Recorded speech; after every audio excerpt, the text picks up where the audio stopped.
플라톤이라는 사람은 하여튼 내가 보기에 아테네에 태어난 사람으로서 집안이 좋은 집안에서 태어났고 아테네의 아주 상층 집안이고 30인 참주 정치를 할 때 그 30인 대표 중에서 두 사람이 가까운 친척이었고 뭐 이러이러하면서 유족한 청년 시절을 보낸 사람인데 그리고 민주정치죠. 소위 아테네의 민주정치에 대해서 상당히 신념을 가지고 있다가 자기가 존경하는 소크라테스가 희생되는 것을 보고 그전에는 상당히 정치의 뜻이 있었던 사람이었겠죠. 거기서 이제 철학자로 변모한 것 같습니다. 왜냐하면 그 아폴로지라든가 이런 거 보면은 소크라테스의 입장에서 그 플라톤이 뭐 대단한 인물로 보이지는 않고 있거든요. 그러니까 그때만 해도 이렇게 학문적으로 두각을 낸 청년은 아니었다는 거죠. 그 법정이 있었던 건 확실한데 아테네 청년을 타락했다는 죄목하고 아테네 시민들이 믿는 신을 믿지 않는다. 이 두 가지는 청년을 타락했다는 것은 그거는 자기들 정치를 해놨는데 조금 삐딱한 놈이면은 걸어붙이는 죄목이고 믿는 신을 믿지 않는다. 이거는 반공법 비슷한 거죠. 우리나라. 그러니까 무조건 죽이고 싶은 놈이 있으면은 빨갱이다. 너 무신론자다 하고서 규정하는 스타일에.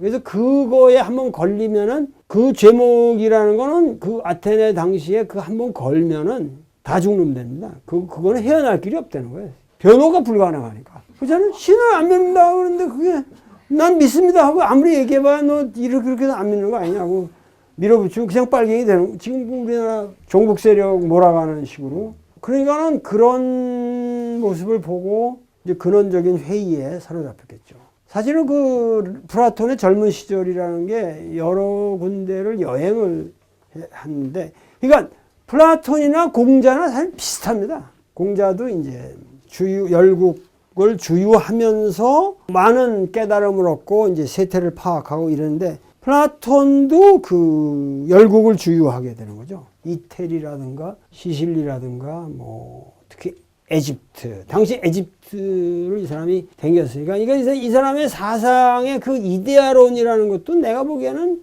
에집트를 여행했으면은 에집트에 있는 그런 기하학적인 사유라든가 그리고 특히 종교적인 사유를 충분히 접했을 거라고 생각하고, 그러면서 플라톤이라는 사람이 난 형성이 됐을 것이다. 우리가 좀 구체적으로 생각을 해보는 거죠. 그런데 그러다가 나중에 이제 시라큐스 섬의 독재자죠. 참주인 디오니시오스 1세의 이제 통치 형태를 목격하게 되는데, 그 처남인 디온이라는 사람이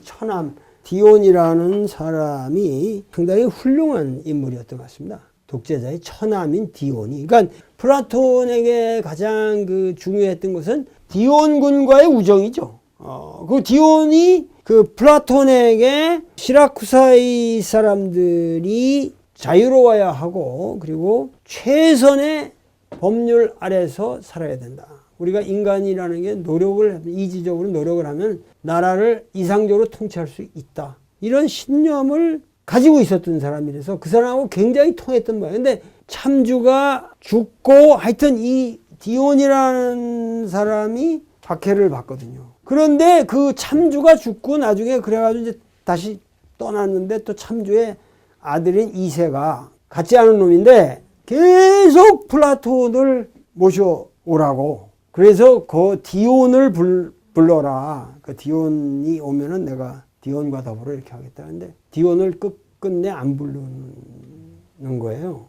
그래서 거기서 배신감을 느끼고 떠나는데 또 못 떠나게 막 막고 이래가지고 굉장히 곤욕을 치르고, 그런데 결국은 디온도 못 구하고 자기도 나중에 뭐 신변의 위협까지 느끼면서 막 하다가 어떻게 탈출을 하는 스타일로 와가지고 아테네로 돌아온 것이 67세. 이 사람이 80세에 죽거든요. 플라톤이 13년 동안 아주 활발한 학문 활동을 한 셈입니다. 그러니까 플라톤이라는 사람이. 그러니까 플라톤이라는 사람의 그 저작들을 이 인생의 전기, 중기, 후기를 나눠서 되게 배열을 하거든요. 그러니까 예를 들면 그 유명한 플라톤의 국가론 같은 것도 뭐 1편은 뭐 그 상당히 일찍 쓰여진 거로 보고 2편부터 10편까지는 뭐 나중에 후기에 쓰여진 작품으로 보기도 하고 그러는데 플라톤의 인생이라고 하는 것이 되게 그 우리가 공자를 생각할 때 느껴하는 맹자도 마찬가지지만 정치가들과의 관계, 자기 이념을 어떻게 실현할 것인가, 이상을 어떻게 실현할 것인가